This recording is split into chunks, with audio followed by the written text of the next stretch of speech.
patients are dying, people are dying. The current situation in the healthcare system in Zimbabwe has collapsed. Zimbabwe was, for so many years, defined by Robert Mugabe and the struggle for independence. Now he's gone, but this country has yet to emerge from his shadow. Do you trust President Mnangagwa to make things better?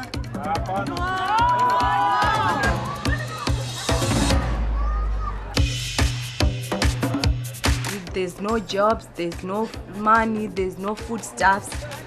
Millions of Zimbabweans go to bed hungry, dependent on handouts for survival. This country is on the brink of catastrophe. Who or what will save it?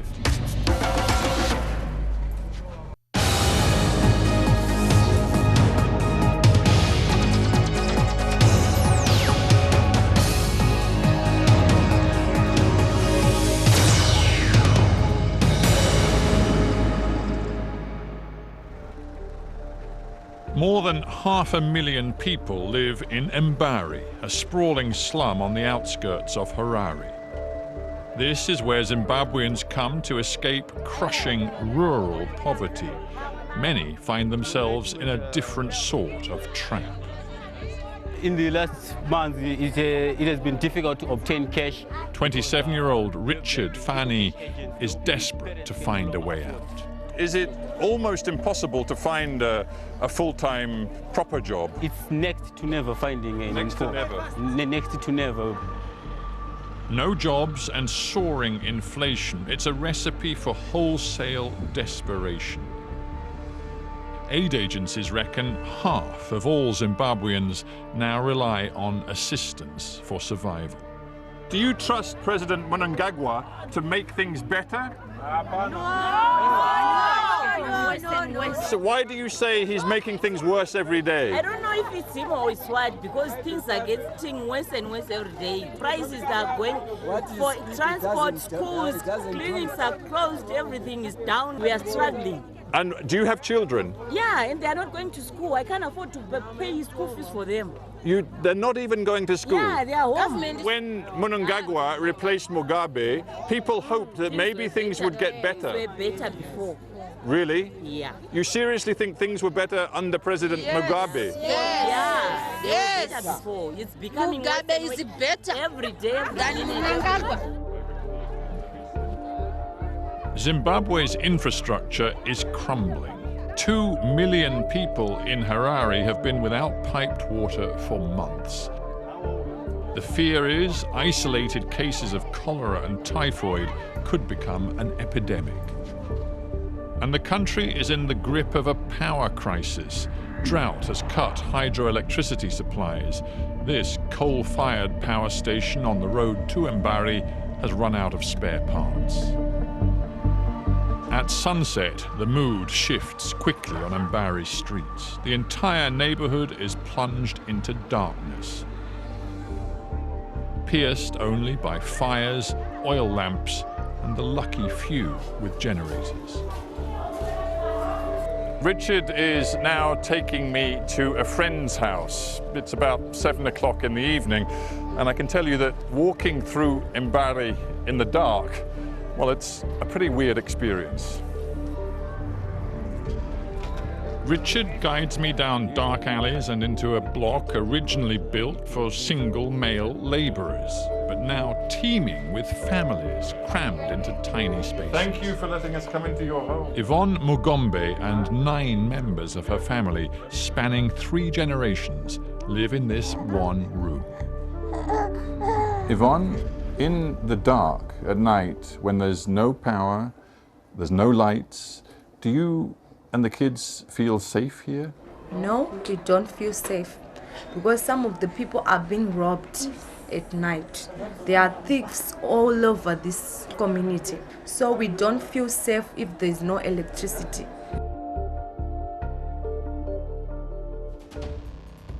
When Zimbabwe's military pushed Robert Mugabe out of power 2 years ago, there was hope of an end to the era of misrule and corruption. Incoming President Emmerson Mnangagwa promised economic reform, modernization, and a rise to middle-income status by 2030. By early this year, hope had morphed into anger and despair. When the government lifted fuel subsidies, protesters took to the streets. A dozen people were killed in a brutal crackdown. It was as if Mugabe had never gone away. Arguably, things are now worse. Amid a currency crisis, fuel imports have been cut, and those who need petrol face a wearying ordeal.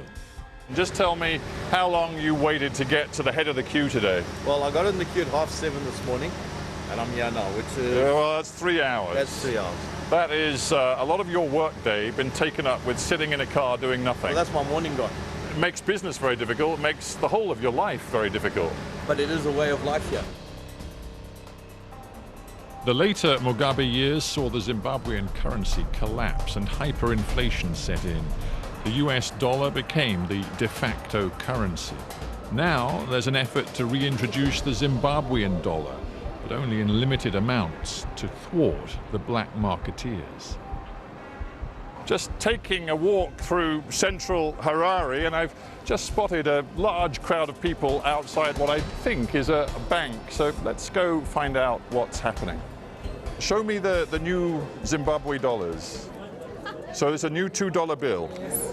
And they've just printed these for the first time. Yes. And how many dollars were you allowed to take out today? $100 only. It will last for how many days? If $100? $100. We can use $100 for 1 day. 1 day? Yes. And then it's finished? Yes.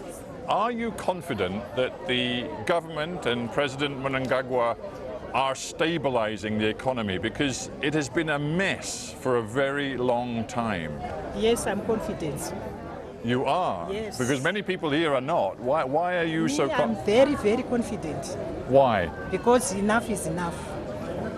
You've suffered enough. Yes, but I'm confident everything is going to be stabilized. It seems like Zimbabweans, they have this ability to survive, even in the most difficult situations. We are strong people. That's why we are called Zimbabweans. We are very strong people. There is a veneer of normality in Harare, but scratch the surface and desperation is exposed. This should be one of Harare's busiest hospitals, but the chronically sick are being sent home. Almost all the doctors are refusing to work. They don't call it a strike, they say they've been incapacitated by salaries that have been dramatically devalued. Masimba Ndoro is 25, a proud and newly qualified doctor. So is Tapiwa Mongofa. After all the hard work, the training, they've both been fired for refusing to work. You're a trained doctor, you should be in the hospital, but you're not. You're not at work. Why? We as doctors are incapacitated to report for duty. That is to say, we cannot afford to report for duty each and every day. We can't afford transport. Why? Because the money that we are getting from the government is not enough for us to come to work every day. To be brutal about it, is this all about money? You want more money than the government is prepared to offer you? Absolutely, this is about money. So there is a gap, and the salaries that we are getting from the government are completely detached from the reality and from the situation on the ground. In real terms, that is in US dollar terms, your last salary was basically about $4 a day. Yes, basically, if you are to deduct, it's basically around $4 to $5 per day. And is that possible for you and your family to live on? I think if you are to deduce to use it for transport, food, accommodation, that's something which is paid paltry salary, and you can't even have a decent living. Many Zimbabweans might say to you, look guys, life is tough for everybody in Zimbabwe, but you have special skills. You are a doctor. Your whole career is about caring for people. How can you, because of money, walk out of your hospital? Okay, if I may appeal to your conscience and to the conscience of the people of Zimbabwe who think like that. I have some special skills. that I am willing to use. I'm actually willing to be at work, but the situation is that I cannot afford to be at work. How hard is it for you as a doctor to know that there are very sick patients in that building behind you, but you feel you cannot go in and treat them? How hard is that for you? It's very hard, and it's very heartbreaking. As doctors, we actually have our patients at heart, and this, what we are doing, we are actually advocating for the patients. What is happening to all the sick people in Zimbabwe? What is happening to the sick people in Zimbabwe is that patients are dying. People are dying, avoidable deaths because of the current situation, and the healthcare system in Zimbabwe has collapsed. There is no healthcare system to talk about. But the government would say that is on your conscience because you are the doctors who are refusing to work. Yes, but it's not on our conscience because we cannot afford to come to work, and I cannot use my conscience to pay for my bills. I cannot use my conscience to pay for transport. I am just an ordinary employee like any other employee, and I need to be capacitated for me to do my job. Do you feel the same? How do you cope for yourself with your own conscience, given that there are so many sick people who are suffering as a result of this? Yes, I don't draw any pleasure from this, but I believe this is a silent genocide which is going on. People are dying because they can't get the healthcare services they deserve to get. You just said yes, a silent genocide. A silent genocide. That is a very, very strong phrase, yes, a strong idea. Yes. Do you really mean that? You mean the government is deliberately jeopardizing the health of the people? Let me explain. Now, it is the government's responsibility to make sure affordable and quality healthcare is provided to its citizens. I mustn't be thinking of rentals, food, accommodation, basic needs if I'm attending to a patient. I should be a well-focused, motivated worker when attending to a patient. Would you love to be attended to a demotivated doctor who is thinking of other things whilst he's attending to your healthy needs? I guess no. Since independence, Zimbabwe's parliament has been dominated by ZANU-PF, Mugabe's party, Mnangagwa's party, a ruthless political machine. The party blames continued international sanctions for the country's parlous state. Misrule and mismanagement are never acknowledged.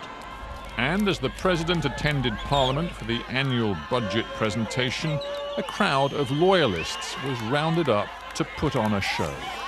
So President Mnangagwa has just arrived at the Zimbabwean Parliament as the budget is about to be presented. And ZANU-PF have pulled out a lot of supporters to make some noise, but in truth, it's a pretty lackluster affair. After Mugabe, the promise was change. Instead, Zimbabweans are getting more of the same.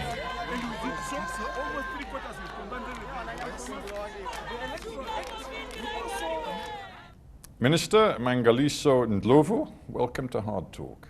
Thank you for having me, and welcome to Zimbabwe. Thank you very much. Let me begin this interview by quoting some words from President Mnangagwa at the time of his inauguration. He said, "We are going to grow, modernize and mechanize our economy. We will transform our people into middle-income citizens." The reality is very, very different. What's gone wrong? Thank you for that. There are always silent features in certain statements, in that he never said it will be easy. He did not at any point underestimate the magnitude of the work that lies ahead. So we are quite confident that the journey we have traveled so far and the journey we still are to travel it's quite promising. So yes, but most young people simply don't have work. They do not have an income. I went to Mbari yesterday, a vast, sprawling suburb on the edge of this city, Harare. I spoke to dozens of young people. None of them had a job. Employment remains a challenge, and I'm glad just to say that we have even put very specific incentives targeting at employment creation for young people in the coming years. But you've had 2 years already. What's happened in those 2 years? Well, there has to be reforms in place, which we have done, which we have put in place. I wanted to just get back to the direction that we have taken. We sought in our transitional stabilization program to stabilize the macroeconomic environment, and particularly targeting budget deficit and current account deficit. These two, in my view, we have done very well. It's still work in progress, and once these have been addressed, we believe that we'll have the necessary impetus to then grow the economy and create the jobs that we saw. Stability, you say, stability. Well, let's look at the perhaps most obvious sign of instability.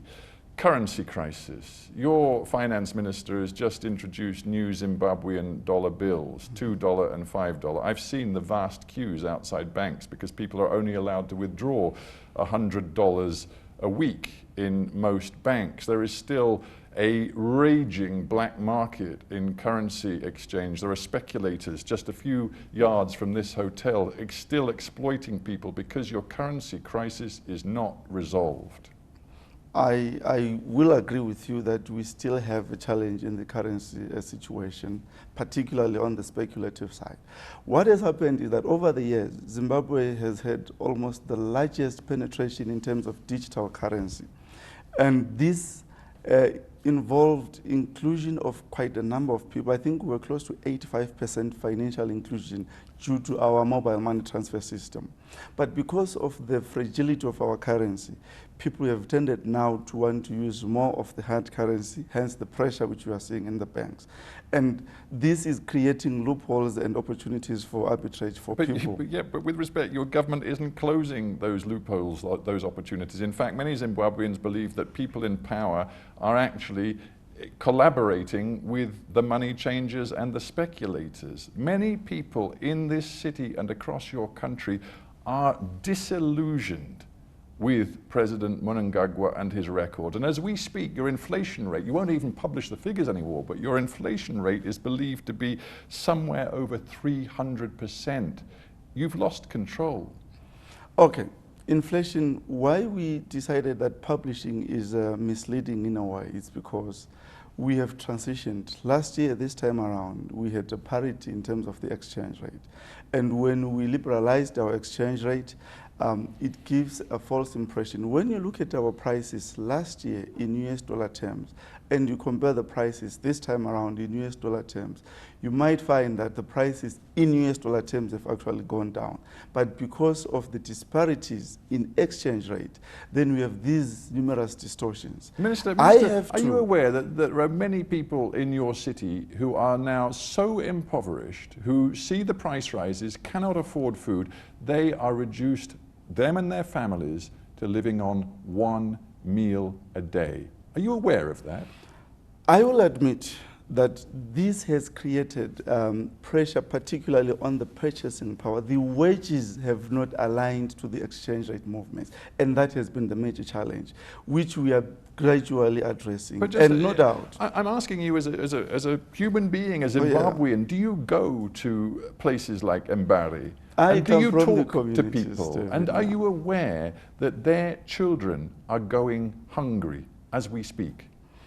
Well, there tends to be also issues of exaggerating certain issues. You think that's an exaggeration? No, I admit that there is a challenge when it comes to food security, which is why we have even put a flash appeal to the United Nations and all cooperating partners. When we talk of people going hungry, we are literally talking about food on the table. And food on the table, there is a direct impact coming from the drought that we have experienced.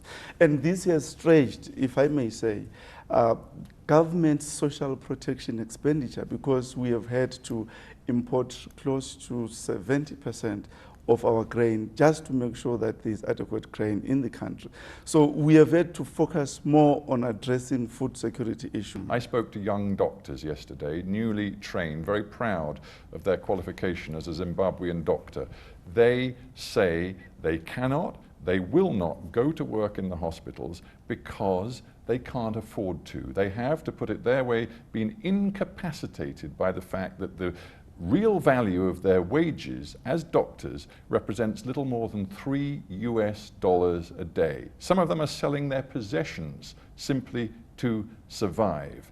You and your government, again, must bear responsibility for the collapse of your healthcare system. But what I can say is, from the first day, we have opened our doors for negotiations. We still engage our doctors. This is a process that we don't believe we can resolve within a short space of time. Stephen, I just want to give you a different perspective. Over the last year, we undertook reforms through our austerity measures on our own. I'll give you examples of countries that have gone through reforms and the kind of assistance that they got. We did that on our own. And obviously, we do appreciate that our people have had to pay the price. Look at countries like Greece. They got more than 160 billion support. Egypt, from the spring rise, they got more than 12 billion support.